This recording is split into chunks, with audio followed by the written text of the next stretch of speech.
Hey everybody, welcome to a brand new episode of the Irish Wrestling Podcast. This week we're back. This week it's the Road to Forbidden Door. It's coming up this Sunday. Probably the biggest pay-per-view for AEW this year. Hopefully it'll be one of their best. Mark is just back from his travels. He was over in Fairfax. He was over in Allentown, not the Allentown from The Hangover, just Allentown, Pennsylvania, for Dynamite and Collision tapings. His first Mark, was your first time attending an episode of Dynamite and an episode of Collision? First right? time attending an episode of Dynamite or Collision or a technical AEW branded show in America. I've been at Ring of Honor before under Tony Khan's banner, but never in America. Yeah. How was it like for people like who are expecting, anybody who went on the pre-sale today as we were recording got tickets for Collision or for Dynamite and Collision for Cardiff ahead of it All In to go to? It was awesome. A TV taping for AEW. Yeah, like it was like I mean, obviously, like given that we're discussing AEW, you seek out the most intelligent of the Irish Wrestling Podcast Network people to come in and enlighten the audience and talk about the benefits of AEW, because it's a far more sophisticated product than the simpletons you had covering Clash of the Castle a few days ago. The children of Irish Wrestling Podcast, Colin and the brain dead Corey Brennan. So now we've got the brains trust back together again. Two men who shared a bed in Glasgow. And I swear I didn't snore one that day much. horizontal in a bed hugging a pillow. But anyway, that's these things happen. Yeah, these things happen. But to give full context story, like you're aware, flew from Dublin last Thursday to Glasgow. The 3 nights in Glasgow, media junkets, SmackDown, Celtic Park tours, pints with Jerry, Clash at the Castle, up at the crack of dawn, fly to Dublin, get to Dublin, 6-hour delay on my flight. Fly from Dublin to New York, get to New York, have 2 days of meetings with wrestling-based companies and people over there, as well as hanging out with some friends and doing ice baths and holistic things like that. Oh, yeah. And traveling down from New York to Fairfax, Virginia, flying into Dulles International Airport, whereby when I landed, I was also in the same airplane as Hook and Taz. Hook looks homeless, Taz looks angry. I landed in collecting my luggage. I was beside Tony Schiavone, who's a small fat man, but anyway, he was very friendly. And I got a Link taxi, of all things. They don't do regular taxis in Washington, and Uber wouldn't accept my phone for whatever reason. So in a fit of panic, I downloaded the Link app. From there, I was transported to the AEW Talent Hotel, where I was put up by AEW, which is very, very kind of them. It's hugely appreciated, really, really good of them. The Hyatt Regency Dulles. From there, I got to interact with some really cool people. So when I was checking in, there was a very tall man with no hair, and he was wearing a Switzerland jersey. And I said, "That's a very nice jersey. I hope they lose tonight." And he said, "Thank you." And it was Claudio Castagnoli. And that was the end of our interaction. He had no interest in talking to me. It was very funny. Then Brian Danielson said, "Where are you, from Scotland?" I said, "Technically, yes. However, I identify as Irish for some reason." And then I said, "Listen, I'm obviously a big fan. I'm here, like, been put up by the PR team and whatnot for the night. Can I cover for various different outlets?" And he said, "Oh, it's very cool." And I expressed my gratitude for what he's done in the business, and talked about our prevailing similar interests that the two of us have, be it around our views on life, views on technology, the benefits of holistic practices such as meditation and ice baths, or lest you end up like Jerry Crocked down in Cove, unable to move his head half the time, with severe sciatic nerve issues and neck problems. But anyway, so a nice time with Brian Danielson. Spoke to 1 or 2 other members of the staff and crew, Chris Harrington and other people. Then that evening, I wasn't able to go. The wrestlers were leaving about 2:00.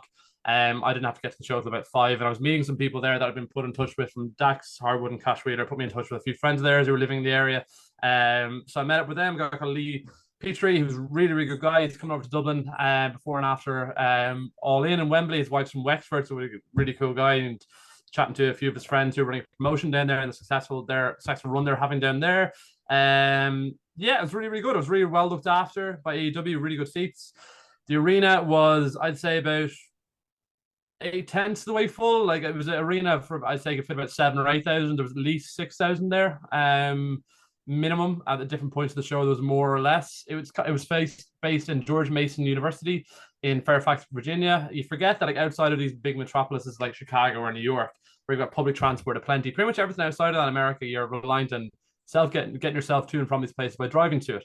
So when I arrived, I was like, geez, this is a million miles out of the way. But everybody's arriving by their thousands. There's huge car parks everywhere.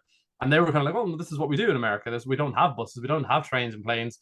unless you're in the big metropolis, the very popular metropolis, even in like LA and whatnot, you end up driving anywhere as it is. So it was amazing to see, really good atmosphere, really cool atmosphere, and it was significantly better crowd atmosphere and engagement for what was actually being put on in front of them than the crowd at Clash at the Castle before. I think me and you were both in agreement, particularly on the actual Clash at the Castle show. It was fairly boring for a lot of it. Like the two of us were on our phones a lot. Like just like, yeah, we'll record this, we'll do this and that and the other. But this show in person, it engaged you throughout. Like it doesn't come across on television how good it actually was in person.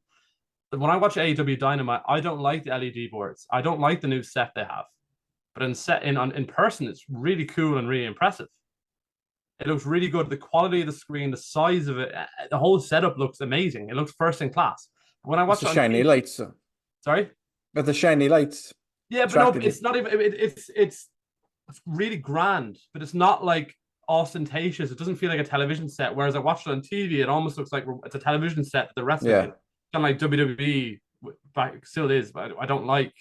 Didn't have that raw grittiness. Like, I mean, you can get rid of the LED lights and whatnot, but the whole setup felt really, really cool. Justin Roberts and Arcadiora, they're really, really engaging throughout. They're really cool to me, by the way, both of them. Chatting to them all through the weekend and DMing me afterwards, thanking me for coming. So yeah, they're really, really good and kind of keeping the crowd going during commercial breaks and whatnot. Tony Khan, come on, thank you for coming. Thank you. God bless you. God bless you. God bless you. Before, after the show, it was brilliant. The whole show throughout was really, really strong. It was a really, really strong episode of Dynamite, and then we led into the third hour. I was kind of jet lagged from the amount of travel I've been doing and stuff as well, so I found the Rampage was kind of tough to get through. I didn't pop as much for like the Willow match or the Shingo Takagi stuff, with AR Fox, and even stuff with Private Party and whatnot. It was actually quite good. So, and Leo Rush in that same episode of Rampage too. So it was brilliant, absolutely brilliant. Then got transported back to the AEW Talent Hotel that night. I had a good chat with Mike Mansouri. He's the VP of production for AEW, and a few other people there, Coach Irby as well. So it was amazing. It's funny seeing the different habits of different talent members and what they do with the sunsets. When the cameras aren't on them, like the cameras aren't on, even the security members and stuff, like what they do and stuff. So because this hotel was miles away from Fairfax, Virginia. You were talking to the Beast, weren't you?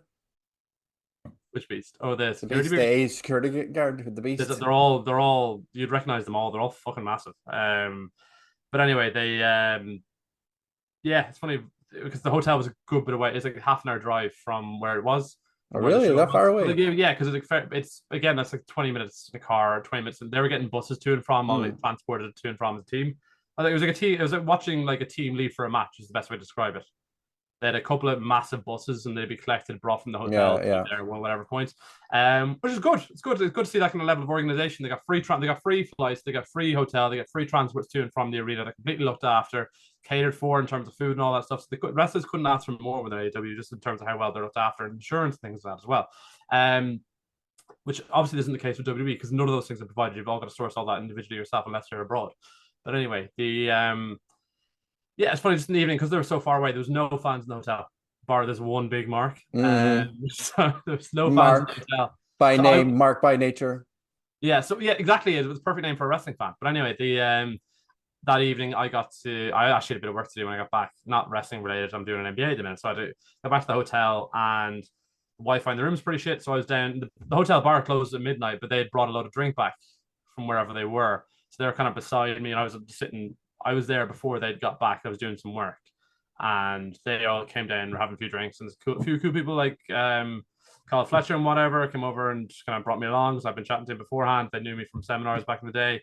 So I got to hang out with a few of them for a bit, and then again I was up at the crack of dawn. Shared a taxi with one or two wrestlers to the airport. Got to have I broke bread with a couple of them over a Dunkin' Donuts in the morning in International Dulles Airport. Which was cool. And then flew back to Queens, the same people. Really, really good bunch of lads. And flew back to Queens. And then collected my luggage from a friend's house I was staying with, and got a train down to Allentown, Pennsylvania. That show wasn't as good. It was a recorded show. It's obviously been well publicized, the issues around, say, Ultimo Guerrero and his unwillingness to do a number of spots with Kazuchika Okada. The show itself, it didn't feel as big as the night before. It feels like Collision's gone from feeling like its own standalone entity. It feels like another episode at a lower level version of Dynamite. The original Collision had its own set that was different to Dynamite set, and it was brilliant. I love the setup, I love the presentation, I love the feel, I love the commentary on it. I don't like it anymore. I don't like Bobby Cruise. He looks like an old fat guy from Ring of Honor. He looks like with hair plugs in. He looks terrible, and in person sounds terrible. I don't like Tony Schiavone as a lead announcer. I wish to convince Ian Riccoboni, who just refuses to work Saturdays. Just pay him more, give him a full-time contract, get him on board. But he was doing interviews with people on the ramp. But he's from Allentown, so they brought him in for the show. But he's got a day job during the week where he's working on the concert. So that's why he's commentary full time. He does Ring of Honor. He wants his weekends to hang out with children. So I think he's the best 2 or 3 top lead announcers in the game. So just pay the man, get him on board for God's sake. It didn't feel as big. It was about there's about 6,000 to 7,000 the night before. There was about 3,000 to 4,000 here that night, and they didn't have the same energy of kind of excitement for the show either. They were quite happy to sit down and watch it. And there's a lot more younger children there who are quite happy with families to sit down and just take it in. Was it an earlier show? Was it an early show? Did it start early in the day? No, well, it started by 5. So maybe it did, so it would have done, whereas the night, so it was finished by about 7 or so, and then I got a train back up to New York. But the show itself, when I watched it back, is actually a lot better than what I felt in the arena. It's kind of the inverse of sometimes the shows coming of the show night before. I thought it was unbelievable in person. The atmosphere was electric, but it didn't really come across on the TV as well. Even the content, what was being done was good. Like the sound and noise in the arena was brilliant the night before, but when it just out of the presentation the night before didn't come across as well when I watched it back. And it was the inverse of this to a degree. Well, saying there was people saying that maybe they turned the sound down on the audience mics, and the in-ring mics were louder than they should have been because for Collision they said you could hear Ultimo Guerrero breathing really, really heavy on TV where you shouldn't normally. It just felt and looked at you, but it was all right. It was okay. Like, it was a really cool experience, and I was really well looked after again. I mean, I think sometimes I think a lot of feedback's already been given to Tony Khan about that show in particular, and I think you're probably going to see like an unbelievable Collision show next week as a result, because that's the way it seems to go for whatever reason. You have one shit show, and then you have one unbelievable show.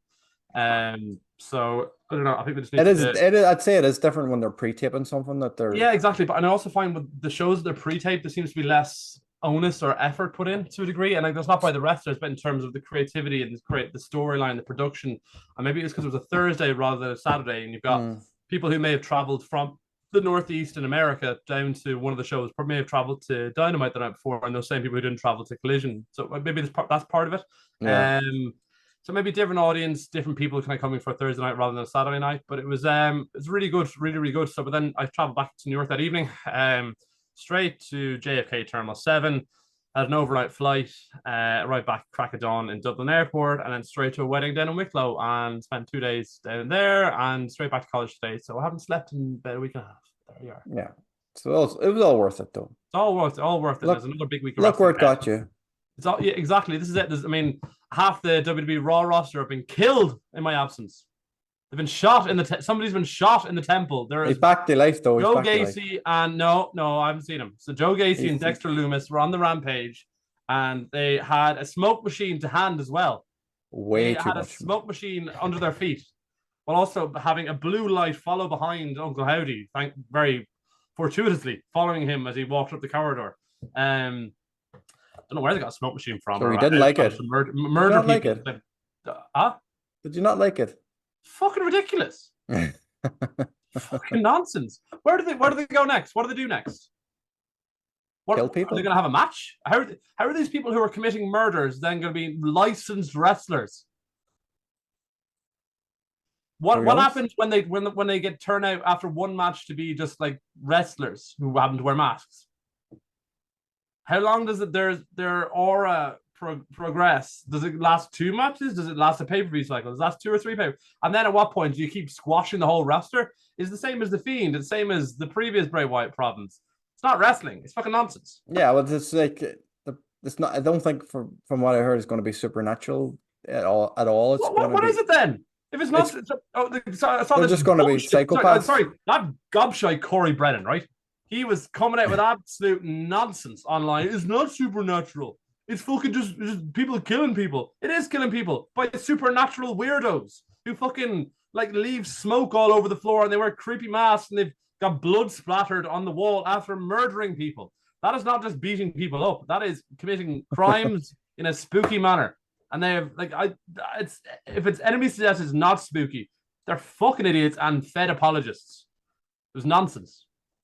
Thank God Tuesday nights have Joe Hendry on it.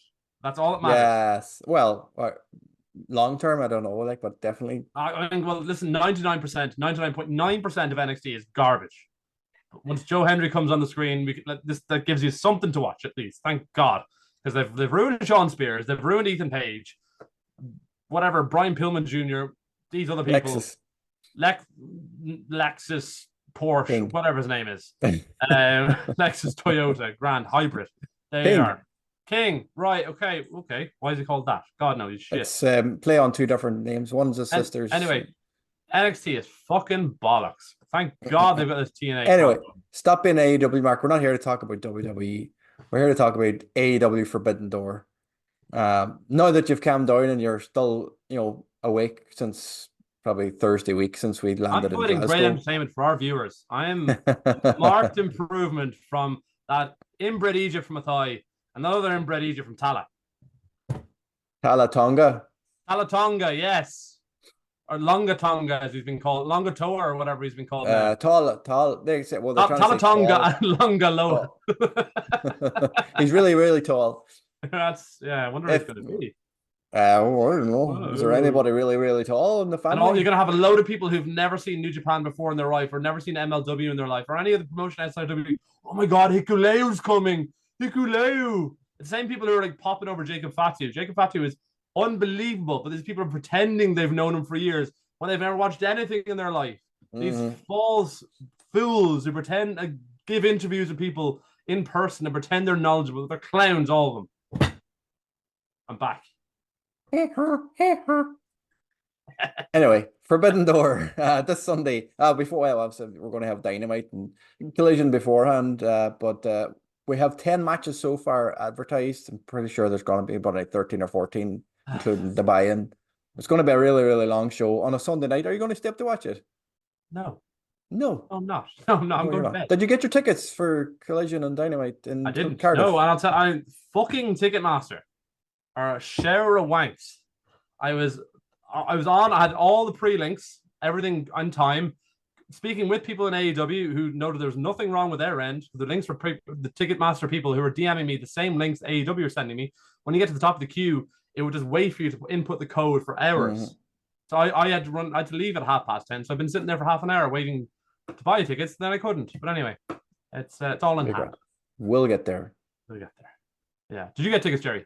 Not yet. No, I'm waiting. I'm holding out hope. Good man. The pre-sale tickets are different. Like the location of pre-sale tickets weren't as good as I haven't said that the VIP ones, like the very front rows, are about £600, but like still a fraction of the cost of what they were for Clash.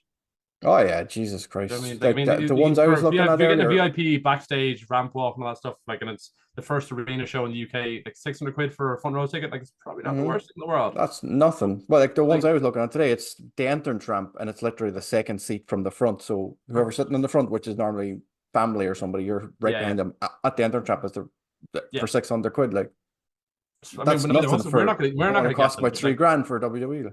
We're not going to get them. But I mean, like, I wouldn't be going that. I'm just saying, like, they're not down afterwards. Everything. It's only a small arena. It only fits 5,000 people for shows like that. So it'd be good. I like that sometimes. I thought like the big thing from Clash of the Castle was when we were commenting, particularly on the second night because we were in the kind of middle tier, how removed we all felt from it all. So it didn't feel like a sports arena, like where you have like a basketball arena where it's kind of enclosed and all. No, it's not. It was like a big circular dome, and we were like the ring.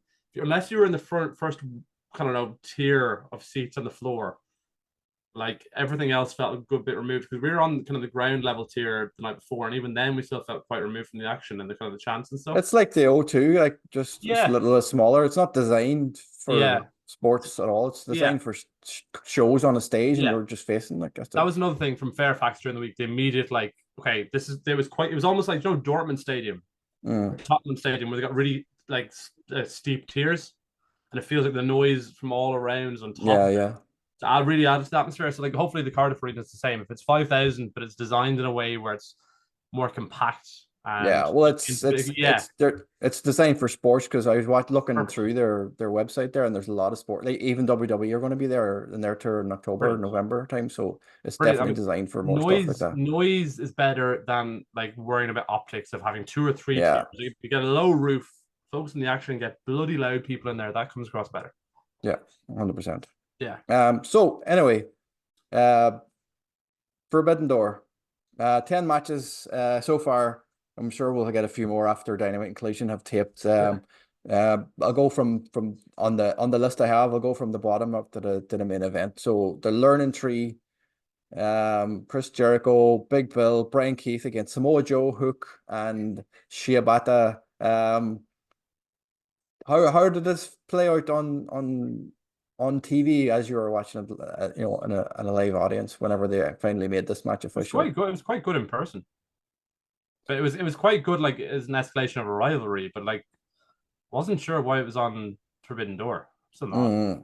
The Shibata, fair enough, like he was one of the big surprises of the first Forbidden Door, right? That makes sense. If it's gonna be like, they've got Will Ospreay, who the last couple of years was New Japan representative against Strickland. That makes sense, like a one-off year. And if they did like Shibata versus Chris Jericho or something, but having like 5 other pure AEW guys, it feels weird, and I feel it's kind of forced. Like I like the Samoa Joe, Hook, Shibata stuff. I actually really like the Learning Tree. Yeah, it's fucking brilliant. Like a tree. It's actually growing on me. Like I hated it at the start. Yes. Come on. Yes.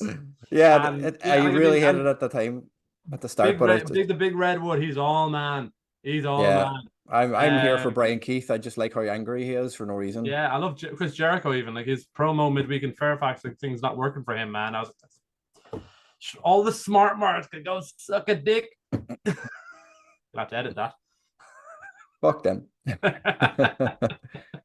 Did you feel like, I forgot to ask you about Collision, did it feel like it wasn't built towards Collision Forbidden Door? It was like a build for the trios division, because this match seems to be like it's whoever wins gets a trios title. Yeah, shot. It didn't. I thought it made the trios division feel important, but I don't like the trios division. So I mean, it kind of put emphasis on the division, which is important in itself. But having it 1 week on, are they going to forget about it next week? Or how long is it going to last for? Is it going to nearly every match on Collision, or nearly I had a thread. 80% of the segments was but they've obviously decided, all right, this episode we're going to focus on next couple of weeks, just going to cycle it in and cycle build it out. Towards I mean, like anytime Kazuchika Okada appears, it's brilliant. I wish he'd have a match every single week as like a Okada segment, and stop turning him into this smart marky shut up bitch, because they're trying to be cutesy and cool, as some people have it is, and like it's not him. And like the heat from Jack Perry's already disappeared, because like as Mark Briscoe was saying, do you see Mark Briscoe midweek in his promo? Yeah, get your ass out of here, Jack Perry. Like I was sitting beside Papa Briscoe. Oh really? And his mother as well, and they're kind of a couple of rows in front of me in Fairfax. But like, that was brilliant. But like, what does that do for Jack Perry, who came back as his ultimate heel, who took out the boss and then could disappear for a bit? And like it's after really dwindling down. The Young Bucks were like taking over the show, but then Tony Khan came back and took over the show. But then Tony Khan's back, but at the same time, Christopher Daniels also has power. What does Christopher Daniels do? He keeps disappearing. What's that about? Is Tony back on TV? Is he? Yeah, I think so. Well, he was back. Oh, it's a great time. Welcome to Fairfax. But that's not. That doesn't show up on TV. That's just to hype up the crowd, like, because they did that. Well, he drove Darby Allin to work one day. And then he drove away on TV, but he was obviously backstage. Like, as a TV character, he's not on TV like at the minute. Christopher Daniels. I don't understand if Christopher Daniels is an interim EVP. What does that mean? What's an interim champion mean? I don't know. Well, I understand what an interim EVP is. Like, is he going to contest somebody for the EVP title down the road, or what? Who knows? Who fucking knows? Maybe he'll face Jungle Boy, Jack Perry, for it, and Jungle Boy become EVP as well. That'd be fucking Give it to him. That'd be You loved him. Jack Perry's a prick. Someone who's not a prick, someone you talked to last week about your breathing techniques and meditation, was Brian Danielson, who is facing Shingo Takagi. I hope I said that name right. what's your feeling towards this match? Is it just a dream match for Danielson to tick I off the didn't. bucket list? I don't think it got the necessary acclaim because it was. I think it should have been something that was a huge moment, but didn't feel like a huge moment in the arena, or nor did it feel like a huge moment on television. I'll watch it back. It's something that should have Bryan Danielson and Shingo Takagi, like these two different dragon characters come together. Yeah. But obviously, it's going to be fucking ridiculous. But yeah, I just didn't feel like that big a moment at the time. Bryan Danielson faced Shingo Takagi after he got released by WWE back in 2011, like a very brief 2-week period, whatever, where he was technically unemployed. Yeah. So yeah, they've had a match before, and that was amazing. I actually watched that the other week. Yeah, I'm expecting huge things from that, but it just doesn't feel. I don't know, across the beat, the presentation, the build, the excitement, the crowd doesn't feel like the same. I don't know. Oh my god, as a lot of Forbidden Doors do, even though you know it will be incredible. It doesn't feel like half as exciting as him versus Okada last year, for example. Yeah. Do you think the AEW audience are wise to who Shingo is? Like, is he more as well known as Okada was last year? Do people know him? I'm not to the same degree, but he's not the same profile of candidate either. But I mean, it's yeah, I don't know. I mean, Okada has a more of a worldwide appeal and more of a star quality about him as well, where Shingo Takagi is quite short in person. Is there anybody else out there you could have put him in with, like really. Tanahashi, something or somebody like that? No. You know, for name recognition wise, more than anything else, for it to be a Forbidden Door. Doesn't appear in the card at all anywhere. I know, yeah. Well, he's going to be around somewhere, like, but he won't be wrestling. No, please not. No, I think Bryan Danielson and Shingo Takagi is probably the best match you can do in that front. I'd like to have maybe seen Bryan Danielson versus Gabriel Kidd would have been cool. Yeah. Or a third match with Zack Sabre Jr. Or there's a few different options there, but yeah. It's true. Is it true that he was around? Was he around last week for tapings? He was backstage. There was a report that Gabe Kidd was around AEW last week. No. Sorry, he wasn't there. No. Mike Bailey was he? He was apparently backstage there on the Allentown show, visiting backstage apparently. Yeah, but I mean, I don't think it wasn't taking the Talent Hotel the night before or anything. So, yeah. Okay. Cool. Somebody else you bumped into? You were speaking to MJF as well, weren't you? During your time there, he's facing Hechicero. Hechicero, that'd be cool. That should be good. You watched MJF versus Jungle Boy back in 2020. If you watched MJF versus Darby Allin a couple of years ago, MJF is one of the best technical wrestlers in the world. He just doesn't want you to know it. And every so often he'll just break it out and he'll have an outstanding match. I think, given that he's publicly, as part of his shtick is to kind of badmouth New Japan, or has been for a few years, having the CMLL act as well, we'll kind of tie into that. The only thing I didn't like was that on Dynamite, MJF, having been teased to face Hechicero later in the show, came out and took out Brian Cage, Toa Leona, Khan, and Hechicero pretty much single-handedly. I was like, well, what's the point in having a match now? If you're just beating them 4 men on one, you don't need to fight them one-on-one. That'll be class. Like, Hechicero's unbelievable when he's allowed to be. But like his match with Matt Menard at the weekend last week wasn't great. It wasn't great live. But yeah, I think it'll obviously be highly entertaining, and the fact that it's on Long Island, that's what they say over there. In the UBS Arena, that'll add another 3,000 or 4,000 ticket sales, no doubt, this week. So yeah, it'll be. What did you make of the standoff between him and Ospreay? What did that feel like live? Yeah, that's real horny stuff. I predict it'll be him versus Ospreay at All In. Yeah, that seems to be the thing now. I think you'll have Swerve versus Hangman and Ospreay versus MJF, and that's your big four. I think that's going to be a real statement to AEW. Who main events it though? Oh, Swerve Hangman. Yeah. Oh yeah. Really? Oh, yeah. For the world title, yeah. Yeah. I'm not. Well, I won't give away your predictions yet for those matches. Like with the. We'll get into that in a minute when we talk about those matches before we give away our predictions for it. Jeff Cobb is also advertised for a match. He's defending the New Japan television title, man. But it's not. It's currently listed, but he hasn't got an opponent listed. Where's it? What's your source? Who's I have a couple of sources there. I looked on a couple of pages. I'm currently looking at Wikipedia because it's all one list. Yeah, that's not my source. I've seen that a few times. That's the actually seen he's asked for a few times. He's publicly put it out there, but I don't think he has a match. Well, it's listed. Well, he's listed as defending the New Japan television title. So whether happens in a match, but I think the United Empire should have been factored in more than they have been. But Yeah, I don't know. Who would you put up against? Jeff Cobb. Danny Garcia. Yeah, why not? Daniel Yeah, Garcia probably deserves the a only person chance. I can think of. Somebody features on television regularly. They'd be kind of given the injury profile. If Jay White and Kazuchika Okada aren't going to be facing New Japan guys, Brian Cage maybe because of the fucking Will Ospreay, Brian Cage. Brian Cage. When's the last time he's won any sort of wrestling match? Doesn't matter. He had a constantly gets fucking put into positions like he still had a title match at the last week. So yeah, I still don't understand why. Because he got a wasn't a good match. Fine. There's like, obviously they put a lot of effort in, but it was like I don't know, to fit a lot of stuff in by the numbers, a lot of New Japan stuff, a lot of indie stuff. That didn't blow me away as much as I should have really done. But I don't really like Brian Cage. That's probably just me though. Yeah, he's all right. Yeah.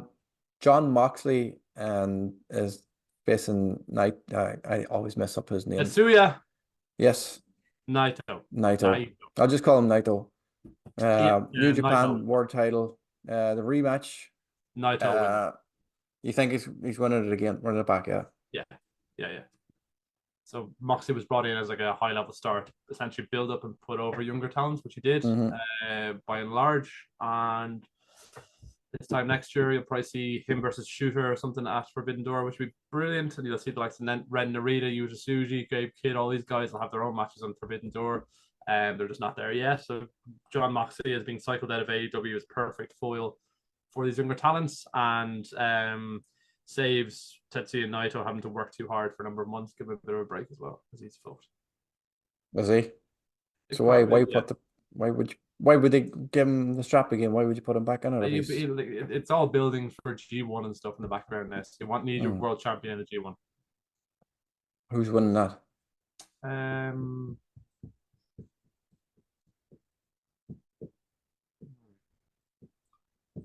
I think Takeshita will go far. I don't think he'll win it. I think you'll probably see somebody. I say Yota Tsuji will probably win it.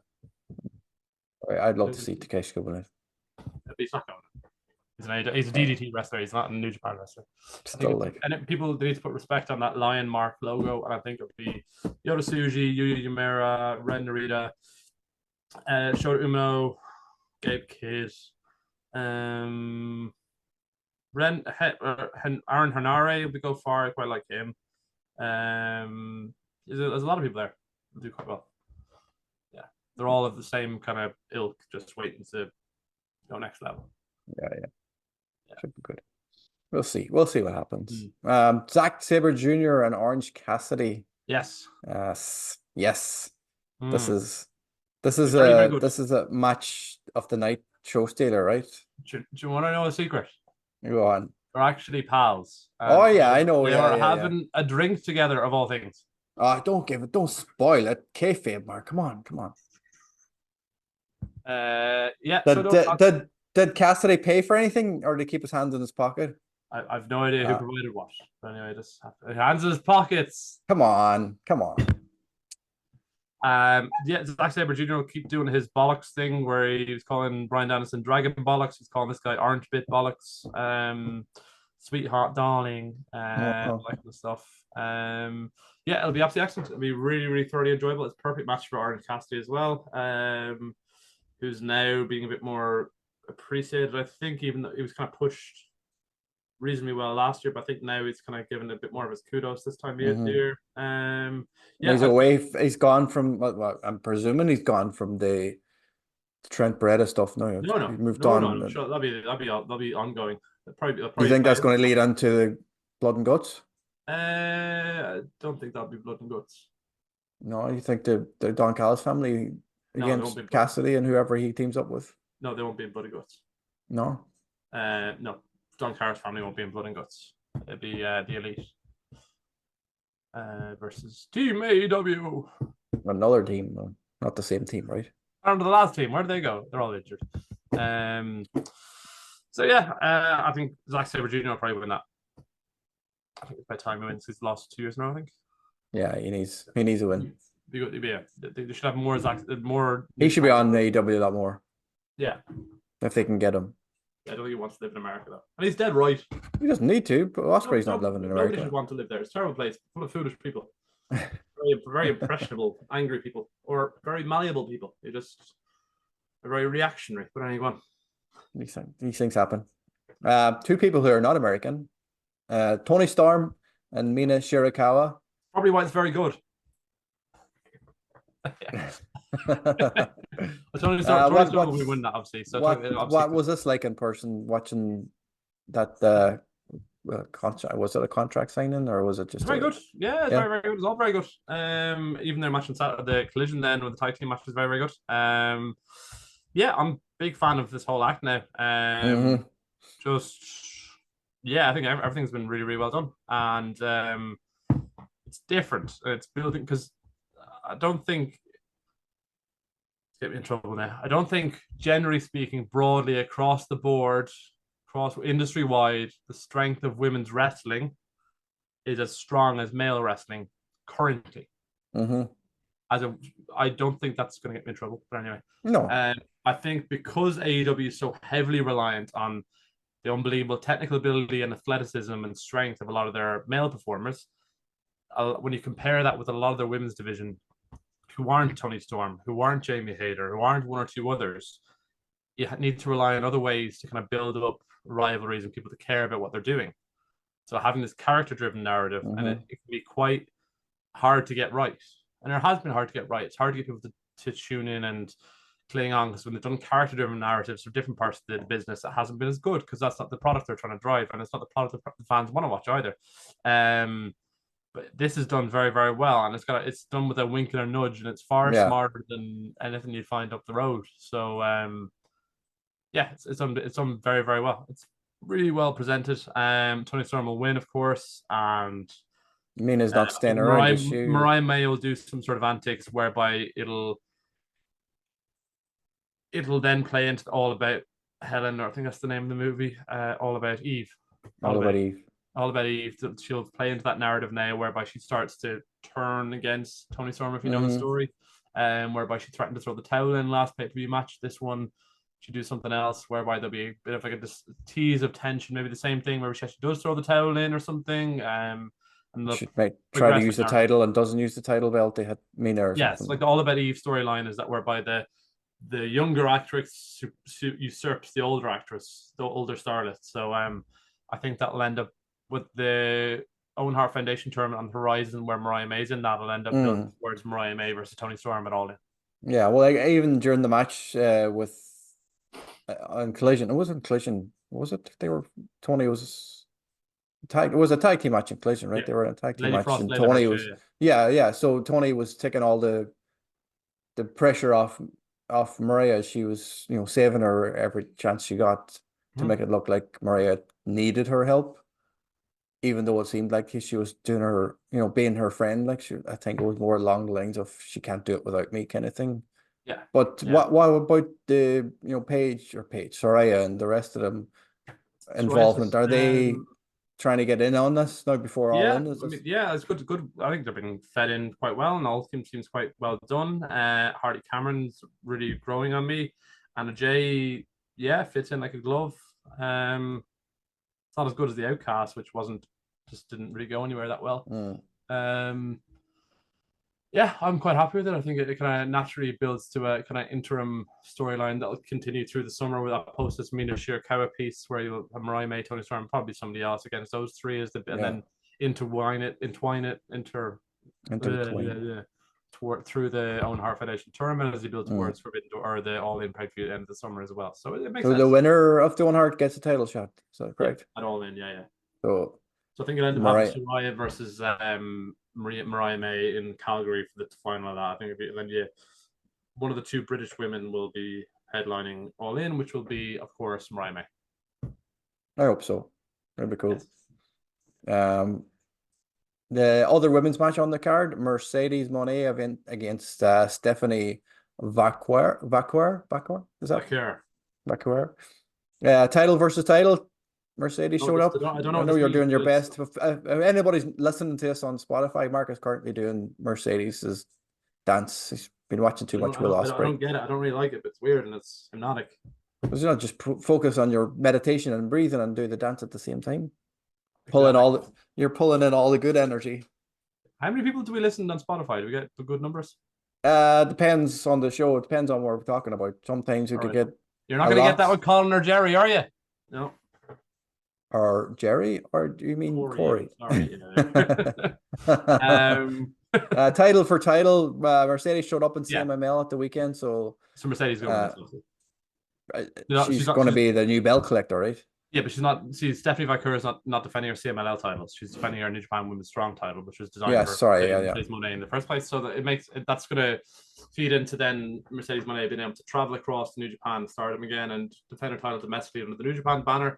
It's good. Yeah, be good, really good. I've potentially got an interview lined up with Stephanie Vaquer this week, but he was not. Oh, nice. I hope your Spanish is good. Sí, señor. Dos cervezas, por favor.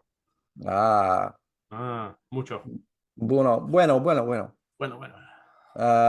Second to last match. I'm not even sure if this is even going to be on the card. It might be a pre-show. No, well, probably might start the show. Ladder match for the vacant TNT title. Currently announced as Takeshita, Mark Briscoe, Jack Perry, Dante Martin, Leo Rush, and to be determined. 2 DVDs. 2 more to be determined. Yes. Who do we think is going to get in there? Do you think is any going to be surprised from New Japan, or is it CMML guys or anybody? I see Jeff Cobb there. Jeff Cobb. Oh, maybe. See Jeff Cobb there. You might see a Volador Jr. You might see right. You will see a Volador Jr. Mystico needs to be. I would have thought would be on the card at this stage.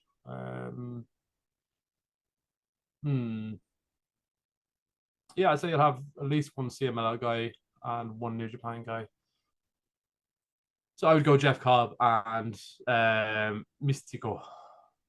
Jeff Cobb is like a base. You can do a lot of crazy shit, and then you can throw ladders around the people for no reason. Then Jack Perry. He has to, really, doesn't he? It'd be stupid if they didn't give it to him at this stage. I know they're probably playing into the whole Dante and Leo Rush thing with the fucking top flight stuff. Story's going to be intertwined in this, so I'm presuming Darius and Action Andretti are going to cost those two the match. Yeah. And Briscoe and Takeshita is just going to beat the crap out of each other. Yeah. Leaving Jack to climb the ladder. And I think it'd be Dante Martin would be like, oh, and then Leo Rush will cost him some fashion, and then Jack Perry will take advantage. Or Dante will be up at the top, and Brock Lesnar's music will hit and come out, and he'll just steal the title. Or Shane McMahon, even. Free agent. Okay. Brock Lesnar. Just for... right. 3-piece sex bets, Brock Lesnar. He likes Dante, maybe. He likes collecting titles. It's a throwback. It's a throwback to the only ladder match he ever had.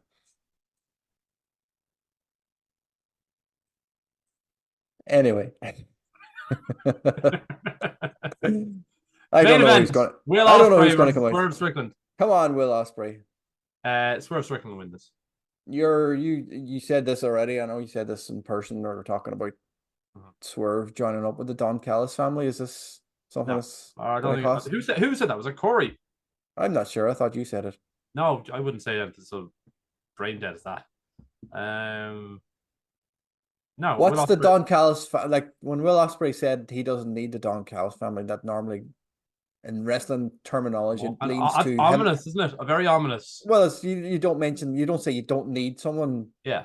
And then have a main event, and so you've got Kyle Fletcher, you've got Konosuke Takeshita, Powerhouse obviously injured. You got Trent Beretta. So is there anybody else there? Those three. The tease Roosh midweek. Which is a good bit. Possibly a Roosh. That'd be a good quartet. That'd be a good 4 there. So they did. Roosh costing Will Ospreay would be pretty good. So I think this week they're doing a can they coexist bullshit match, which is the last thing they should be doing. They should have 2 singles matches. And then who are they facing actually? They're facing the Gorillas of not the Gorillas of Destiny, the Gates of Agony. The Gorillas of Destiny. How bad is that? Gates of Agony, who I actually think are very good. I'm a massive fan of Bishop Khan. I think he should be. They keep losing though. Yeah, well, that's they're like one match. They won one and then they lose 3, like, or one.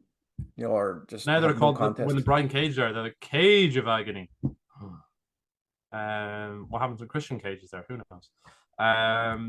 Yeah, That's so actually he's not on the card. There's no mention of them around this. no, Whatever's he going could on. be on the TNT match. Ooh, But I think I'm just looking at the balance of that card though. So you've got Leo Rush, who's kind of one New Japan guy there. I think you've got we got Takeshi, Takeshita, Dante Martin, Jungle Boy. There are 3 out and out AEW guys. Then you've got Leo Rush. I think you need to fit in a CMLL and probably a New Japan guy there somewhere. but it's a ladder match, so it's no disqualifications. I So know, but I anybody think can get involved. just for balance. I know, but like it's for just based on the nature of the pay per view. I think it'd be better if they didn't fit everybody in. Well, they have a partnership, right, with the AVPs, the patriarchy. So there is a chance that they could just do an old callback to Jungle Boy being on fucking Luchasaurus' shoulders, claiming the fucking ladder or letting them No, get the title just no, I for. don't think you do anything with Jungle Boy and Christian Cage. You keep them off screen away from each other entirely. I know, but like they've already had a No, no, partnership no, no, no, with fucking the no, no, EVPs, like no, so no, it's right no, there. no, no, no, no. This is like you talking about the Undertaker at WrestleMania. Now mind that. What the fuck? Who cares?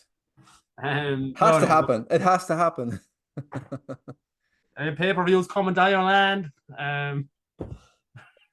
No, I don't think Christian Cage will be in the match. I think he'll probably be off the pay per view altogether. I think he'll be the focus of Collision for a few weeks. It should be the focus of Collision every week, right? It should be the Yeah, I think main. he's just being rotated in and out, and he'll probably have something big for All In now as his next kind of building block. And what's after that? All In's the next one. There's nothing between All Forbidden In, Door and and then all, there's right? There's a 2 week break till All Out. Then there's no Battle of the Belt or anything like that in between, or probably will be. Yeah, they're obviously doing the build to All In, the Road to All In series at the Esports Arena down in Arlington, Texas, by outside Cowboys State. Oh yeah, that's right. Which Yeah, should be kind of cool. It'll be a different atmosphere, about 2,000 to 3,000 people per show. Which is just different. It's unique. It'll be kind of cool. It might even be like the old Impact Arena, Impact Zone kind of shows, which I like different. Not everything has studio to. like. Yeah, but if it's interactive and an esports stadium, you assume it'll be a bit more compact and intimate, and there'll be kind of noise, will be a bit more on top of you.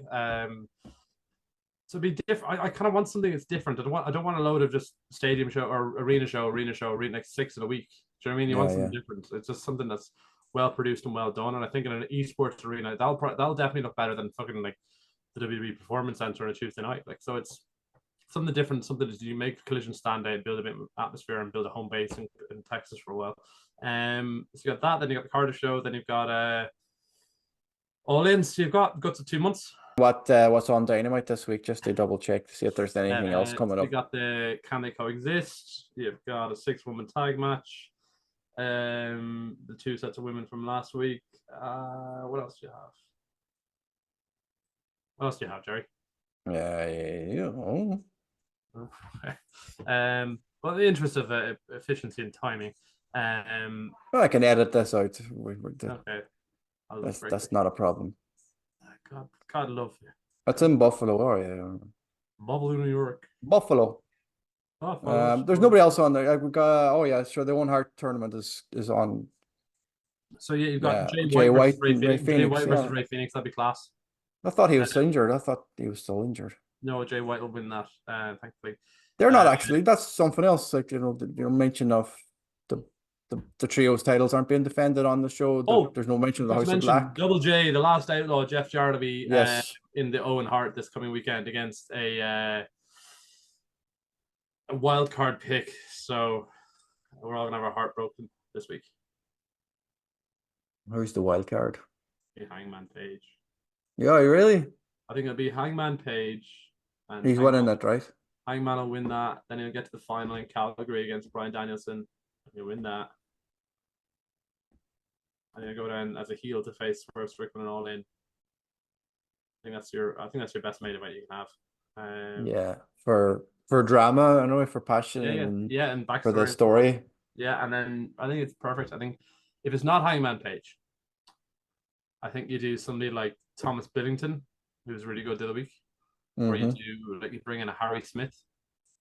Yeah, I would like to see somebody from that'd be cool. You have the 2 of them. Jeff Jarrett would have to win in that case. Then you bring it to the semi-final. He'd be against Jay White.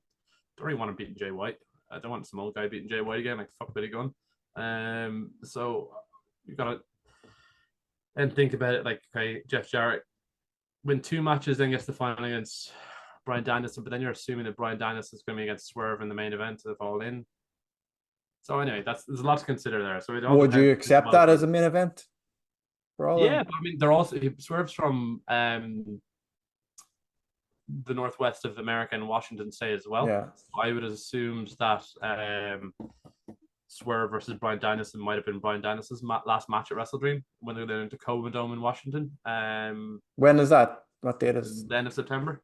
Right. I think, or maybe early October. But WrestleDream Tacoma Dome. I thought that was good. I thought that'd be the most make sense match. Or you could do Bryan Danielson, Nigel McGuinness there as well. But yeah. Why are we ever going to get that match? I don't know. I think poor Nigel's been gagging for it evidently. But anyway. Not as much as Nigel. Not as much as he's been gagging for a bit of brie cheese. But no, he's not gagging for cheese. Bryan Danielson.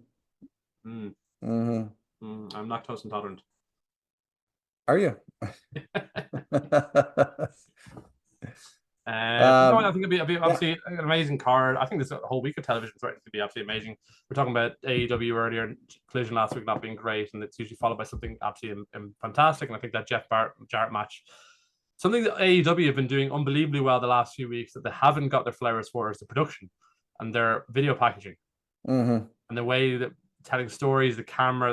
I think the way they've been doing it, it's been absolutely outstanding. But there's too many e-bots and drones online to pay attention. That's your last chance now to defend them. What happened? What happened with the ratings this week? I don't give a fuck about them, but everybody's talking about them, how bad they were. Yeah, I don't know. I don't really know. I mean, there's a million and one things that happened in terms of externally.